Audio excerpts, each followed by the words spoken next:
So last class में हमने question यहाँ तक कर लिए थे।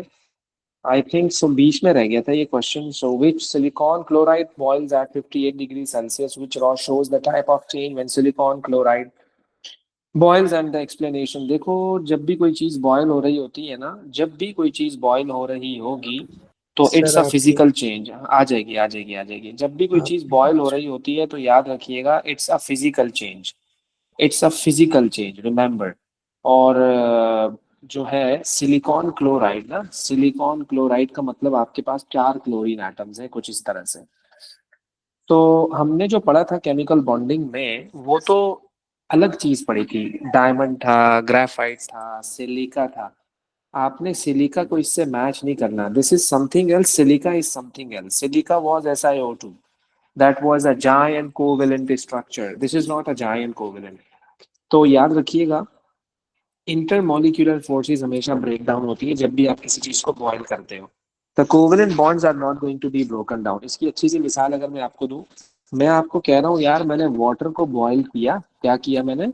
वाटर को मैंने बॉयल किया, तो आपको क्या प्रोडक्ट मिलेगी? ओके, मैंने वाटर को बॉयल किया, आपको क्या प्रोडक्ट मिलेगी? आप बोलोगे मुझे वाटर ही मिलेगा। ऐसा तो नहीं है ना, आप मुझे बोलोगे कि जो है ना, H2 मिलेगी गैस और ऑक्सीजन गैस मिलेगी।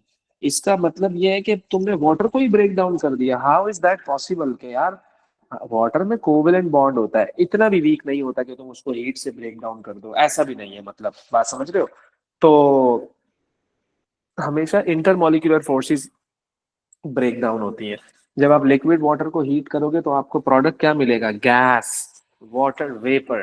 तो सिर्फ फर्क कितना होगा कि लिक्विड के पार्टिकल्स करीब करीब थे, वाटर के पार्टिकल्स दूर दूर होंगे। तो मतलब क्या है? इंटरमॉलिक्यूलर फोर्स ओवरकम हुई है भाई। इंटरमॉलिक्यूलर फोर्स ओवरकम हुई है, याद रखना, इंटरमॉलिक्यूलर फोर्स ओवरकम हुई है। तो इसलिए कभी भी ये नहीं सोचना कि जब भी कोई चीज बॉयल हो रही है तो कोवेलेंट बॉन्ड टूट जाएगा।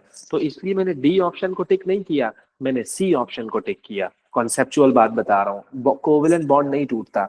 मेल्टिंग और boiling is not a chemical process, it's a physical process. तो तभी मैंने केमिकल वालों को तो देखा ही नहीं, मैंने ए और बी ऑप्शन को तो देखा ही नहीं। मैं तो सी और डी को देखूंगा। है भाई, मैं तो फिजिकल वालों को देखूंगा, केमिकल वालों को तो मैं देखूंगा भी नहीं।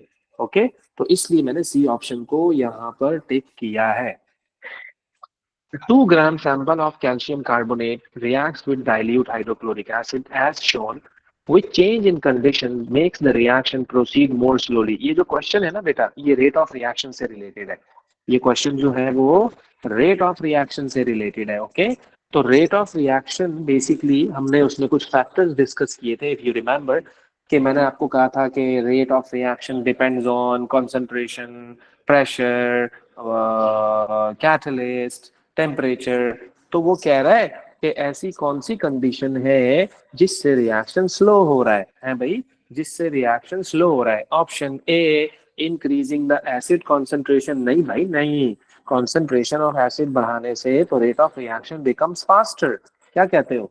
Rate of reaction becomes faster, क्योंकि आई टोल्ड यू के concentration is directly proportional to the rate. Concentration बढ़ेगी तो रेट बढ़ेगा, कंसंट्रेशन कम होगी तो रेट कम हो जाएगा। ऑप्शन बी में increasing the size of the solid particles. याद रखना, आई टोल्ड यू के surface area is directly proportional to the rate of reaction. जब आप सरफेस एरिया बढ़ाओगे तो रेट ऑफ रिएक्शन बढ़ेगा। ओके, वो कह रहा है कम होगा। कम क्या कह रहा है क्वेश्चन में? Which change makes the reaction proceed more slowly. Option C में कह रहा है increasing the, sorry, increasing the surface area. तो इसमें भी आपका क्या होगा, बल्कि ये मुझे यहाँ लिखना चाहिए था ना, सरफेस एरिया की बात मुझे यहाँ लिखनी चाहिए। ओके, सरफेस एरिया की बात मुझे यहाँ लिखनी चाहिए। हाँ, this is your correct option. देखो, जब आप साइज इंक्रीज करते हो ना पार्टिकल का, रेट ऑफ रिएक्शन कम हो जाता है। आई एम रिपीटिंग, जब आप किसी चीज का साइज इंक्रीज करते हो तो रेट कम हो जाता है। अब लेट सपोज मुझे कोई बच्चा कहता है कि सर नहीं समझ आई आपकी ये बात मुझे, तो मैं कहूंगा आप ले लो शुगर का बड़ा सा क्रिस्टल, बड़ा सा पीस, उसको आप वाटर में डालो, तो क्या वो जल्दी डिजोल्व हो जाएगा? आप बोलोगे नहीं होगा, बड़ा साइज है, टाइम लगेगा। लेकिन अगर मैं उसी शुगर के क्रिस्टल को पाउडर बना के वाटर में डिजोल्व करूं तो वो जल्दी डिजोल्व हो जाएगा, है ना? तो वो जल्दी डिजोल्व हो जाएगा। तो इसका मतलब ये है कि ये कह रहा है इंक्रीजिंग द साइज। तो साइज के इंक्रीज करने से रेट क्या हो जाएगा? कम हो जाएगा। तो मैं इसको यूं लिख देता हूं कि size is inversely proportional to the rate. पता है ना इनवर्सली प्रोपोर्शनल का क्या मतलब होता है? एक चीज ज्यादा तो दूसरी चीज कम। साइज बढ़ेगा तो रेट कम होगा, साइज कम होगा तो रेट बढ़ेगा। इनवर्स प्रोपोर्शन का ये मतलब होता है। So that's why option B is correct. Okay, चलें जी, ये भी रेट ऑफ रिएक्शन से रिलेटेड है, थोड़ा सा ट्रिकी क्वेश्चन है ये, देखिएगा जरा गौर से इस क्वेश्चन को। Excess aluminium reacts with dilute hydrochloric acid, थोड़ा सा मोल से भी रिलेटेड है, लेट्स सी किस टाइप का ये। वो कह रहा है कि एल्यूमिनियम ने रिएक्ट किया डाइल्यूट हाइड्रोक्लोरिक एसिड से। Okay, the hydrogen gas given off. Okay जी, मान लेते हैं, चलो हाइड्रोजन गैस गिवन ऑफ। फिर कह रहा है कि हाइड्रोजन गैस को हमने कलेक्ट कर लिया किसमें? सिरिंज में। हाइड्रोजन गैस को हमने किस में कलेक्ट किया? सिरिंज में कलेक्ट किया, सिरिंज में। Okay, the total volume of hydrogen in the gas syringe is recorded every 2 minutes. Her 2 minute के बाद मैं उस सिरिंज में देख रहा हूँ कि कितनी गैस आई। आपके पास तो स्टॉप वॉच है, आपके पास तो स्टॉप वॉच है, आप बार बार उसे देखते रहो, हर 2 मिनट बाद क्या हो रहा है, हर 2 मिनट बाद क्या हो रहा है, हर 2 मिनट बाद क्या हो रहा है, देख रहे हो तुम? देख रहे हो वॉल्यूम इंक्रीज होता जा रहा है। पहले 0 था, फिर 3 हुआ, है ना, है ना, है ना? पहले 0 था, फिर वो 3 हुआ, फिर वो 53 हुआ, फिर वो 103 हुआ। तो ये तो मल्टीपल स्टाइल में बढ़ रहा है, मल्टीपल वॉल्यूम इंक्रीज हो रहा है तुम्हारा, बहुत तेजी से वॉल्यूम का इंक्रीज हो रहा है। ओके, तो अब मैं क्या कहूँ, आगे क्या कहता है वो कि which statement is correct? The mass of aluminium added is 0.17 grams. हमने जो एल्यूमिनियम का मास ऐड किया है, कि क्या वो 0.107 ग्राम है?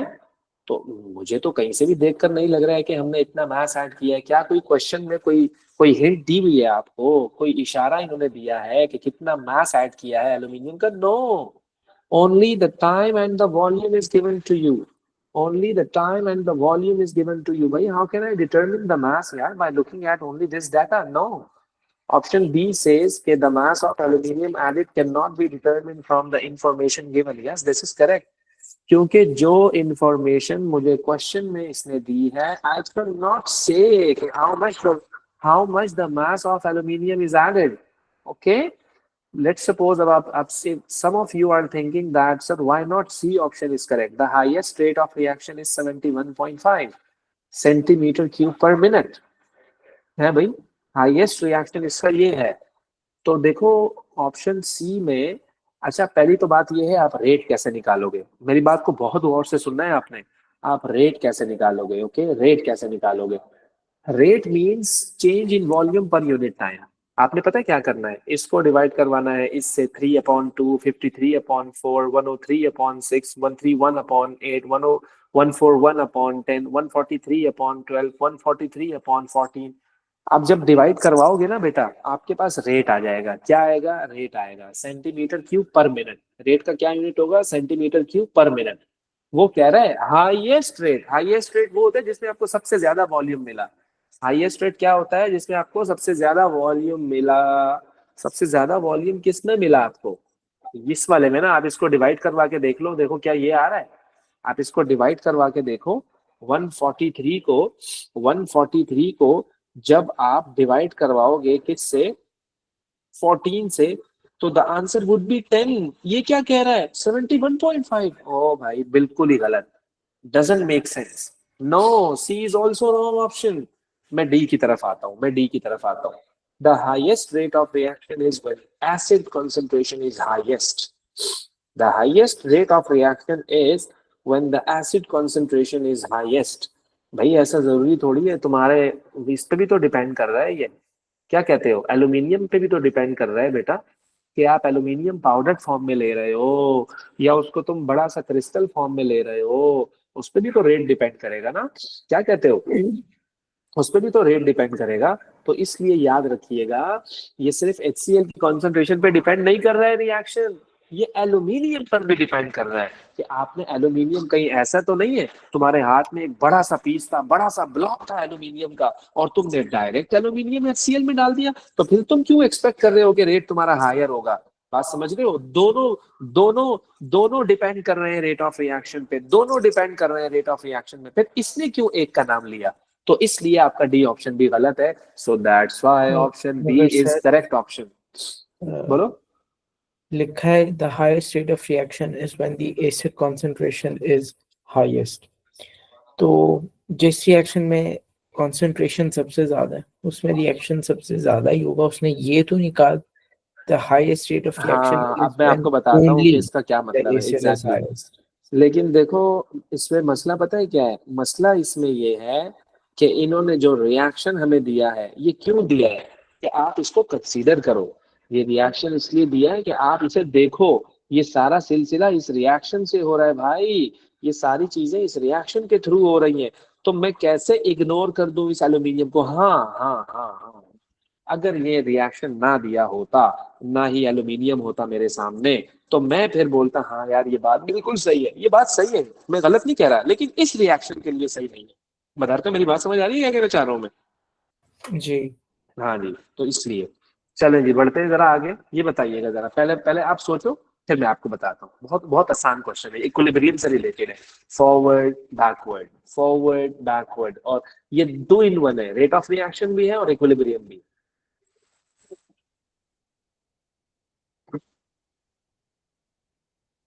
तसल्ली से, सुकून से देखो जरा इसे, कोशिश करो, फिर मैं मोल्स का बताता हूँ। फॉर्मूला कॉन्सेंट्रेशन इनटू वॉल्यूम होता है ना। मोल का फॉर्मूला, जी।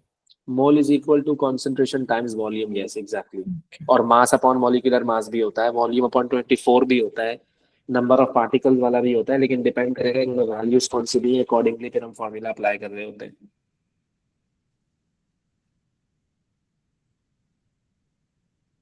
जल्दी सोचो, फिर मैं बताता हूँ कैसे होगा ये।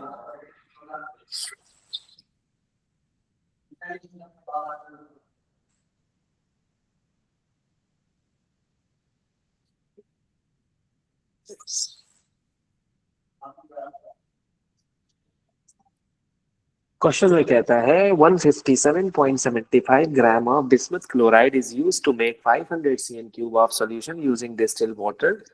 The aqueous bismuth chloride slowly becomes cloudy as it reacts with water to form insoluble BiOCl. देखो इक्वेशन में इन्होंने सॉलिड भी लिखा है, इसका मतलब ये इनसॉल्युबल है। The reaction is reversible. Reversible उस रिएक्शन को कहते हैं जिसमें रिएक्टेंट प्रोडक्ट में चेंज हो सकता हो और प्रोडक्ट रिएक्टेंट में चेंज हो सकता हो। Okay, so which statement is correct? The initial concentration of जी। Bismuth chloride solution is 1 mole per dm cube. Check करना पड़ेगा यार कि वाकई में कॉन्सेंट्रेशन इतनी है या नहीं है। सबसे पहला काम मेरा क्या होगा, मैं कॉन्सेंट्रेशन कैलकुलेट करूंगा। तुम सब बच्चों को पता है, सारिन को भी पता है, हुजैफा को भी पता है, मदारका को भी पता है, सबको पता है कि मोल का फॉर्मूला क्या होता है, कॉन्सेंट्रेशन का फॉर्मूला क्या होता है। कॉन्सेंट्रेशन का फॉर्मूला होता है मोल अपॉन वॉल्यूम, कॉन्सेंट्रेशन का फॉर्मूला होता है मोल अपॉन वॉल्यूम। लेकिन तुम्हें तो मोल ही नहीं दिया हुआ, तुम्हें तो मास दिया हुआ है। कोई मसला नहीं है, मास तुम एक काम करो, पहले मोल फाइंड आउट करो ना। तो 157.75 ग्राम्स को मैं डिवाइड करवाऊंगा इसके मॉलिक्यूलर मास से, दैट इज BiCl3 का मॉलिक्यूलर मास। इन्होंने आपको एटॉमिक मासेस दिए हुए हैं, मुझे बता सकते हो इसका मॉलिक्यूलर मास कितना होगा BiCl3 का? बिस्मथ का 209 है और क्लोरीन का 35.5 है, उसको मल्टीप्लाई बाय 3 करवा देना। तो जरा आंसर बताइएगा, मॉलिक्यूलर मास कितना आ रहा है बेटा, जल्दी से।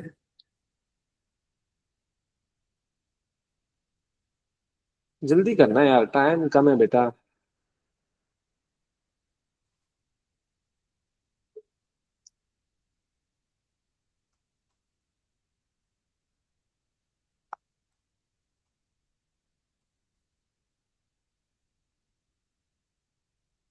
देखो सबका यही आंसर आ रहा है, 315.5। देर नहीं करना भाई, देर नहीं करना बेटा, शाबाश, फटाफट। यस और नो, जल्दी बताओ ना।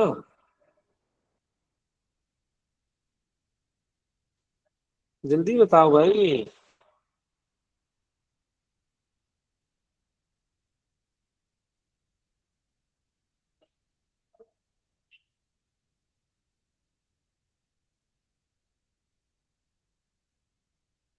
बेटा अब सर मुझे सिर्फ आपने इसके लिए इतना वेट करना पड़ेगा यार। मोल्स को डिवाइड कर दिया कंसंट्रेशन के साथ वाटर की, है ना? पहले तुम मुझे इसका मॉलिक्यूलर मास बताओ, ये आ रहा है या नहीं आ रहा है। कॉन्सेंट्रेशन तो बहुत बात की बात है, पहले मोल तो निकालो।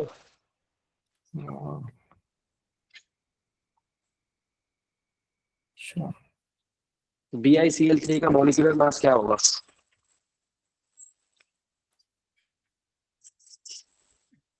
यस। तो यही है 315.5 आ रहा है। यस। जी। है ना, आ रहा है ना। बेटा आप जितनी जल्दी रिप्लाई करोगे उतनी जल्दी काम होगा, वरना वरना फिर पूरी क्लास में 3-4 क्वेश्चंस हो पाते हैं, फायदा नहीं है ना फिर कोई। तो बी ये 315 पता है कैसे आया? मैंने 209 प्लस 35.5 टाइम्स 3 कर दिया, क्योंकि फॉर्मूला BiCl3 है ना। तो मेरे पास मॉलिक्यूलर मास ये आ गया। इसको जरा डिवाइड करवा के बताइएगा मोल कितने आ रहे हैं। और इस CM³ को DM³ में चेंज कर दो 1000 से डिवाइड करवा के। इस CM³ को DM³ में चेंज कर दो 1000 से डिवाइड करवा के, सही है। तो 500 डिवाइडेड बाय 1000 आंसर आ जाएगा आपका 0.5। ये आपका वॉल्यूम आ गया डेसीमीटर क्यूब में। ओके। तो मोल बताना जरा कितने आ रहे हैं 157.75 अपॉन 315.5 के। 0.5। 0.5 मोल आ गए, वॉल्यूम भी इतना ही आया है, दोनों को डिवाइड करूंगा 1 वन। आएगा, इसका मतलब statement 1 is correct. Statement 1 is correct. Option statement 2, at equilibrium the rate of the forward reaction equals the rate of, बिल्कुल सही बात है ये this is the definition of dynamic equilibrium. When the rate of forward reaction becomes equal to the rate of backward reaction, this is the definition. This is true statement. Option 3. Statement 3 is saying that when more hydrochloric acid is added, the position of equilibrium moves to the left. जब आप HCl को add करते हो, I told you according to the Lee-Chatelier principle, if you are going to increase the concentration of product, if you are going to increase the concentration of product, so means that the reaction would move to the left hand side. Backward का मतलब क्या होता है? Left hand side होते हैं ना। Statement 3 भी correct है, सो means that option A is correct. क्या कहते हो, ऐसे ही है? यस और नो बता रहे, you are saying that option B is correct, है ना, ऐसे ही है? यस। ओके। या हाँ इज जी, so right. see this question. The flow chart shows some of the processes and reactions in the formation of ammonia. What are the names of process X? X, substance 1 and the substance 2, you need to make ammonia. Ammonia की preparation अगर आपको याद हो तो ammonia, we were making ammonia from the Haber process. The nitrogen were reacting with hydrogen to form ammonia, if you remember this. तो क्या कहते हो, कौन सा ऑप्शन सही होना चाहिए इसका? C. Why not, why not D? D में लॉन्ग चेन एल्कीन्स लिखी हुई है, जबकि नाइट्रोजन जो है वो हम एल्केन्स को रिएक्ट करके प्रोड्यूस करते चलो मैं आपको एक चीज बता दूं कि असल में हो रहा ये है कि एयर से आपका बन रहा है सब्सटेंस 2। ओके। अच्छा ये बात तो पक्की है ना यार कि आपका सब्सटेंस 2 नाइट्रोजन होगा, पक्की थक्की बात है, ऐसे ही है भाई। सब्सटेंस 2 आपका नाइट्रोजन होगा। तो सब्सटेंस 1 क्या होगा आपका? इसको हमने जब प्रोसेस कराया तो आपको हाइड्रोजन मिला। आपको क्या मिला? हाइड्रोजन मिला। तो याद रखिएगा, जो है हाइड्रोजन फ्रैक्शनल डिस्टिलेशन में आपको कब मिलता है यार? मैंने आपको कब कहा कि फ्रैक्शनल डिस्टिलेशन में you got hydrogen, never you got petrol, diesel, kerosene oil, paraffins, methane gas, अगर आपको याद आ रहा हो। I never told you that hydrogen is going to be produced as a result of fractional distillation. Option C and option D are completely wrong. Fractional distillation of air. Fractional distillation of air, तो इन्होंने तो लिखा ही नहीं हुआ कहीं air की fractional distillation करवा रहे हैं, आगे लॉन्ग चेन एल्केन लिखा हुआ है, तो मैं एयर कैसे कंसीडर कर लूं फिर? बात समझ रहे हो तुम?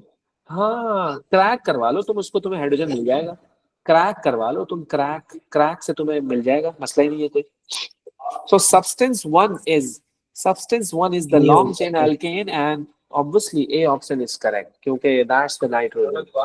Okay, like substance two is nitrogen. Okay,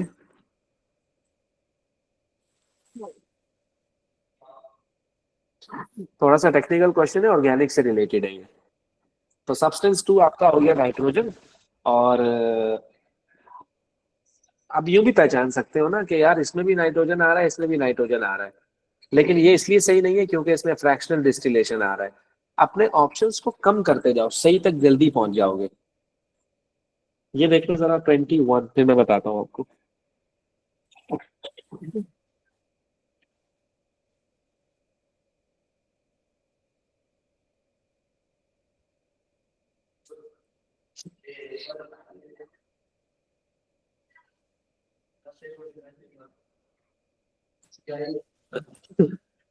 हाँ जी, many reactions involve oxidation and reduction. Which statement is correct? Acidified manganate ions change color from colorless to purple. नहीं भाई, नहीं नहीं नहीं नहीं नहीं, इसका कलर होता है पर्पल, ये पर्पल से कलरलेस पे जाता है। डी ये गलत है, ये गलत है। It changes from purple to colourless. D होगा इसका जवाब, I think. All reaction that involve oxidation also involve reduction. Okay, let's see option C and D. During a reaction, oxidizing agent lose electron. भाई oxidising agent is the one which gains electron, याद रखिएगा। ये गलत लिखा हुआ है उसमें। मैं सारे ऑप्शन इसलिए बता रहा हूँ ताकि आपको पता हो यार हम सही क्यों कर रहे हैं, गलत क्यों कर रहे हैं, आपके पास बाद में चीजें हो, डाटा हो आपके पास। लूज नहीं, गेन करता है, गलत।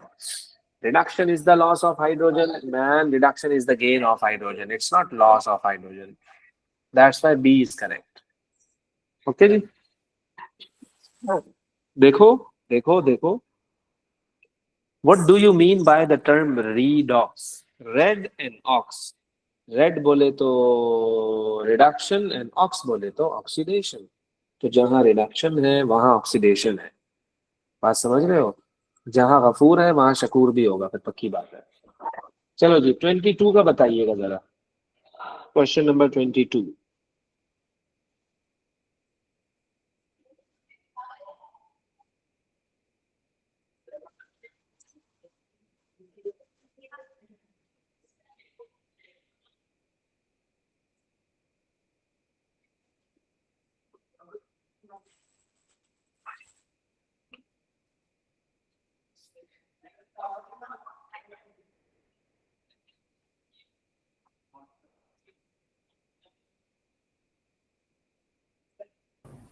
आई थिंक इसका बी होगा।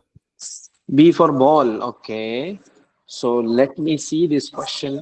देखो ये because chlorine is 0 and this is -1, this bromine is 0 and this is -1, so when the chlorine is changing from 0 to -1 means that this is reduced, this is reduced, this is reduced, और Br -1 से 0 में जा रहा है means this is oxidized।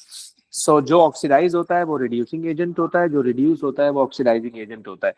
तो ये कह रहा है bromine is the reducing agent, bromine is the reducing agent. Okay, तो मेरे ख्याल में ब्रोमीन रिड्यूसिंग एजेंट नहीं है क्योंकि वो खुद जो है वो रिड्यूस हो रहा है, वो खुद जो है वो रिड्यूस हो। ब्रोमाइड, ब्रोमाइड ऑक्सीडाइजिंग एजेंट है खुद।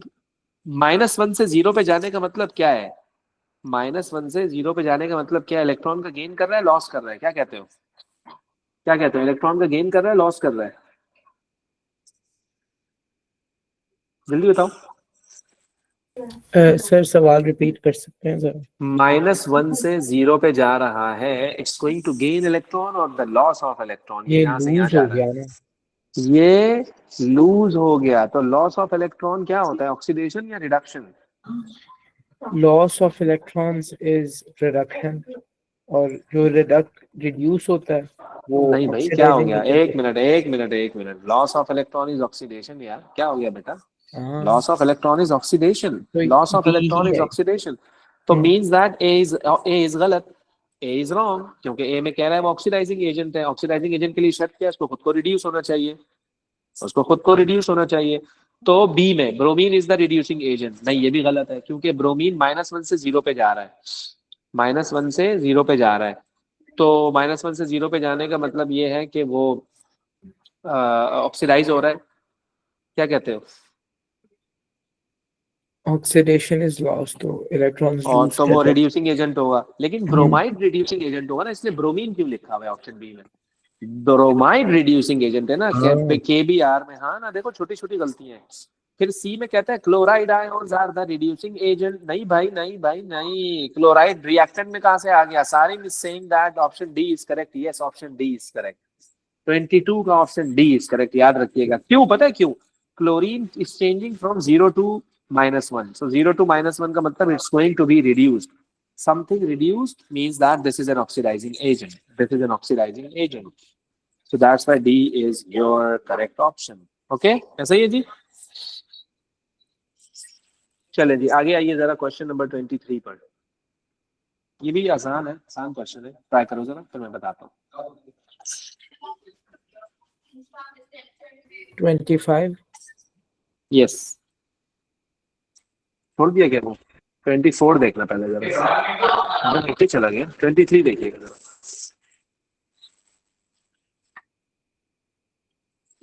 It's related to acid base.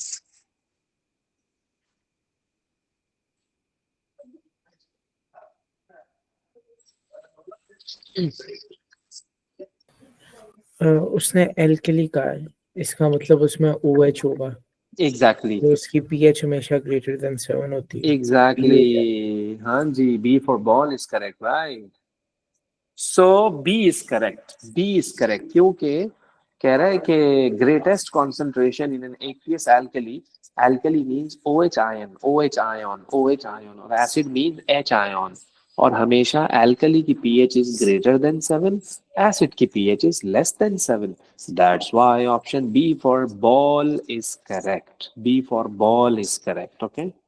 23 का B ऑप्शन इज करेक्ट। 24 देखिएगा जरा। 24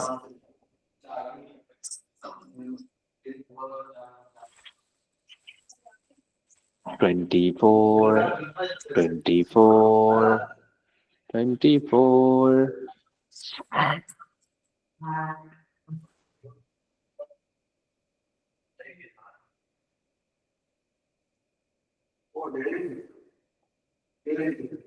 जल्दी करो भाई, जल्दी करो।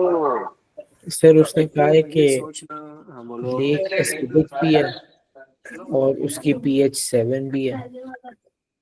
Oh, okay. So the water in a lake is acidic and the fish are dying. Oh my God. The water in the lake needs to be neutralized so that its pH is close to 7.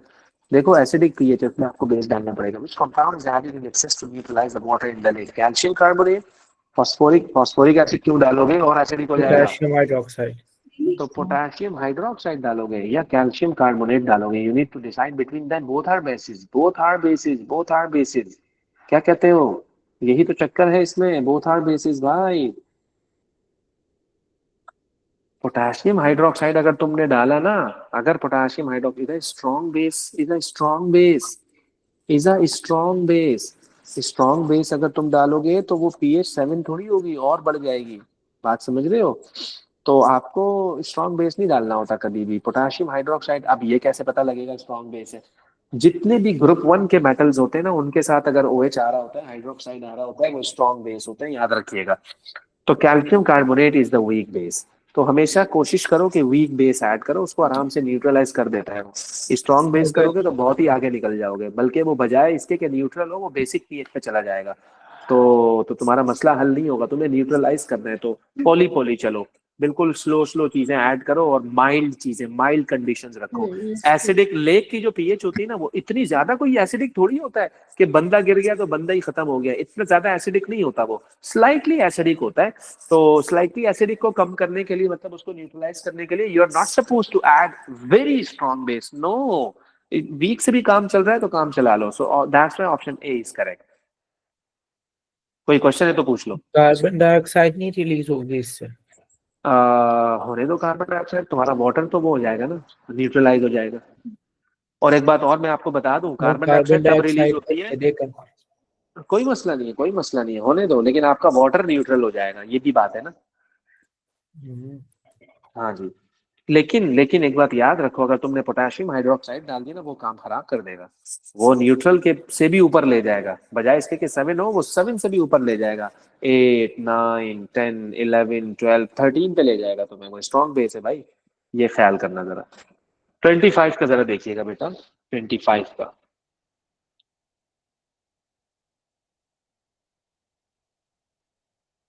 मेरी Apple pencil की charging खत्म हो गई है, तभी मैं टिक नहीं कर रहा हूँ। ओके, तो 25 देखिएगा जरा, 25 फटाफट जल्दी से।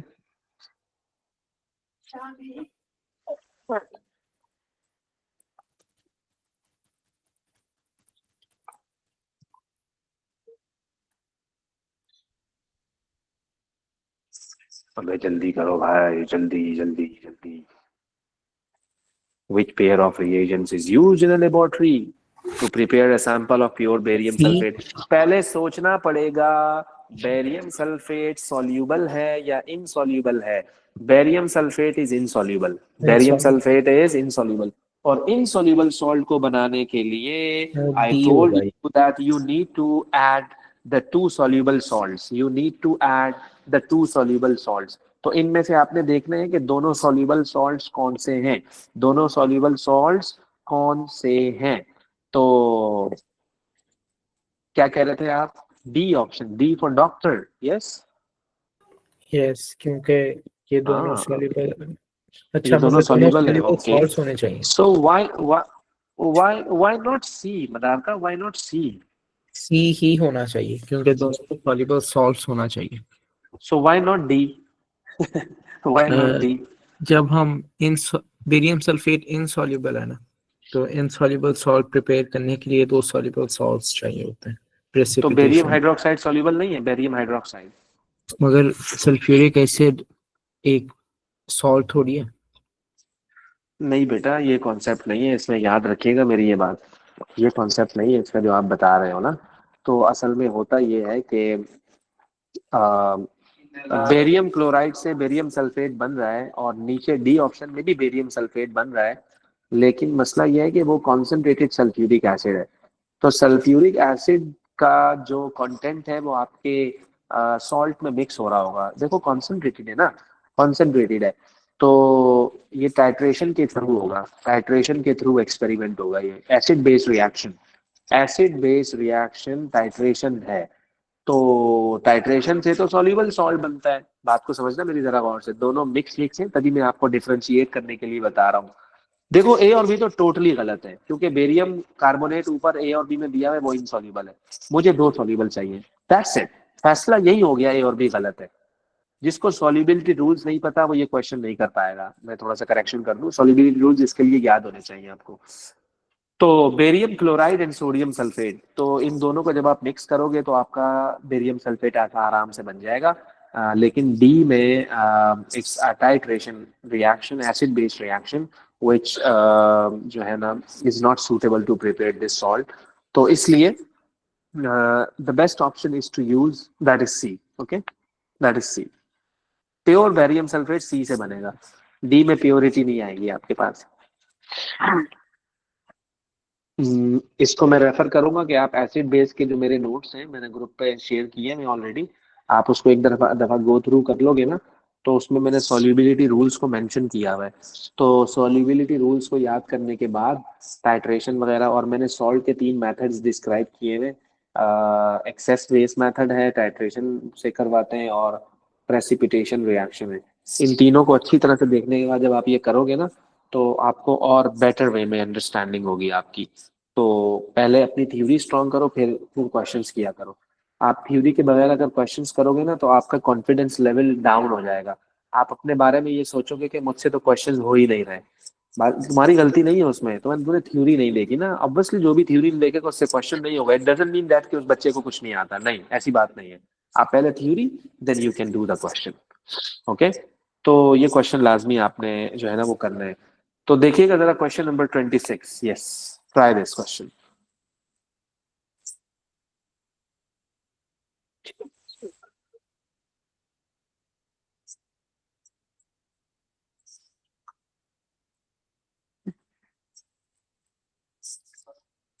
बहुत अच्छा सवाल है ये, बहुत कॉन्सेप्चुअल क्वेश्चन है ये, बहुत कॉन्सेप्चुअल क्वेश्चन है।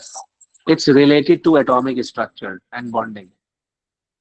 It's related to atomic structure and chemical bonding. इसका जवाब डी होगा। D for doctor. Yes. Why? R के इलेक्ट्रॉन्स 19 है, इसका मतलब 2881, एक इलेक्ट्रॉन आउटर शेल में है, तो इसका मतलब वो एक मेटल हुआ क्योंकि उसने लूज करना है इलेक्ट्रॉन। क्या बात है यार, क्या बात है भाई, क्या बात है, गुड हो गया। अच्छा अच्छा अच्छा अच्छा अच्छा, लेट्स सपोज कोई बहुत ही जुगाड़ी बच्चा हुआ, अगर टाइम बचाने के लिए वो जाएगा पीरियोडिक टेबल में भागेगा, वो देखेगा 19 कौन है, अरे भाई ये तो पोटाशियम है, पोटाशियम तो मेटल होता है, तो R is more metallic than Q. लेकिन मैंने तो ए बी सी देखा ही नहीं। ए बी सी क्यों गलत है? ए इसलिए गलत है क्योंकि R is your metal and Q is non metal. कैसे पता लगा क्यू नॉन मेटल है? पीरियोडिक टेबल जिंदाबाद। मैं जाऊंगा पीरियोडिक टेबल में, देखूंगा कौन है 17, पता लगेगा क्लोरीन है। तो सबको पता है मेटल और नॉन मेटल कौन सा कंपाउंड बनाते हैं, आयोनिक बनाते हैं। ये क्यों कह रहा है ऑप्शन ए में कोवेलेंट? गलत।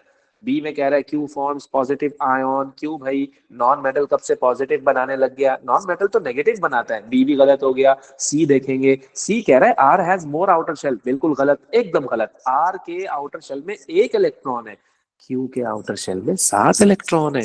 तो ये क्यों कह रहा है कि आर के पास ज्यादा है? गलत। इसलिए D option is correct. Okay, गलत गलत को भी देख लिया करो भाई। ओके, चलो जी 27। 27 देखिएगा बेटा फटाफट।